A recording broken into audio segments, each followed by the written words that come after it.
Magandang araw mga ka-crunch. Huling laro ng NBA bago mag-All-Star break. This time Warriors kontra Jazz. Klay Thompson, isang magandang fake mula sa corner. Na nauwi sa isang 3-point shot na may halong pagse-celebrate. May pagbawi din si Clarkson at Sexton. Pasok ang acrobatic shot ni Sexton. Bahagyang naibaba ng Jazz ang lamang ng Warriors nang may pasok ni Markkanen ang left corner 3. Fake handoff sabay drive ang bawi ng Warriors mula kay Draymond Green. Isa ang play na ito sa specialty ni Kerr at ng Warriors basta may Curry at Green sa court. Kasalukuyang nasa pang-10th seed ang standing ng Warriors na may 3 games behind Lakers. Kung sino ang mananalo sa game na ito, ay siyang aakyat sa standing at posibleng nasa play-in spot. Nag-flex pa si GP2, pagkatapos mablock ang attempt ni George, ang guard ng Jazz. Follow-up dunk mula kay Lauri Markkanen nang ma-miss ni George ang tira mula sa 3-point area.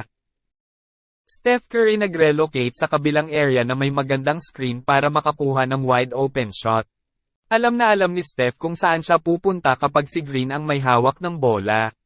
12 points pa lang si Curry, samantalang kahapon ay may 41 points siya.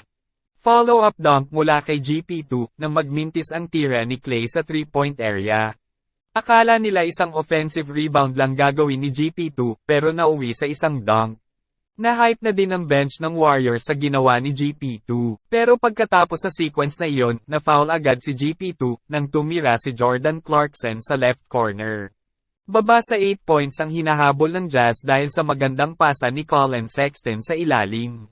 Keyonte George, na-foul pa si Green habang paubos na sana ang shot clock ng Warriors. Na-hype ulit ang bench ng Warriors nang mag-alley-oop dunk si Kuminga mula kay Green.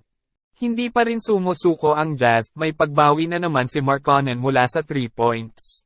Palitan lang ng score ang Jazz at Warriors nang mag-drive si Green at may kasama pang foul. Balik sa 7 points ang lamang ng Warriors. Lauri Markkanen pa rin mula sa downtown para bahagyang maibaba ang kalamangan ng Warriors. 4 points na lang ang kanilang hinahabol dahil sa offensive rebound ni Sexton bandang 2 minutes remaining. Pagkatapos ay nagpasabit pa siya kay Andrew Wiggins na foul si Wiggins at penalty na ang Warriors this time. 2 points na lang ang lamang ng Warriors na buhayan ng loob ang Jazz lalong-lalo na nung na-miss ni Curry ang first free throw. Pero hindi inaasahang violation ang nakomit ng Jazz na travel si George sa kasunod na transition.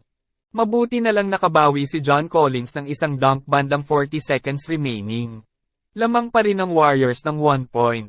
13 seconds remaining at bola ng Jazz pero hindi na ipasok ni Markkanen ang winning 3. Na-rebound sana ni John Collins ang bola pero naitapon niya ito sa pag-aakala na wala ng oras. Masyadong nadismaya si Collins sa kanyang naging desisyon. Masyadong marami kasi ang nakabantay ni Collins sa ilalim. Hindi rin naipasok ang last shot ni Collins. At sa huli ay natalo ang Jazz sa Warriors. Ang Warriors ngayon ang may 1 win ahead kontra sa Jazz.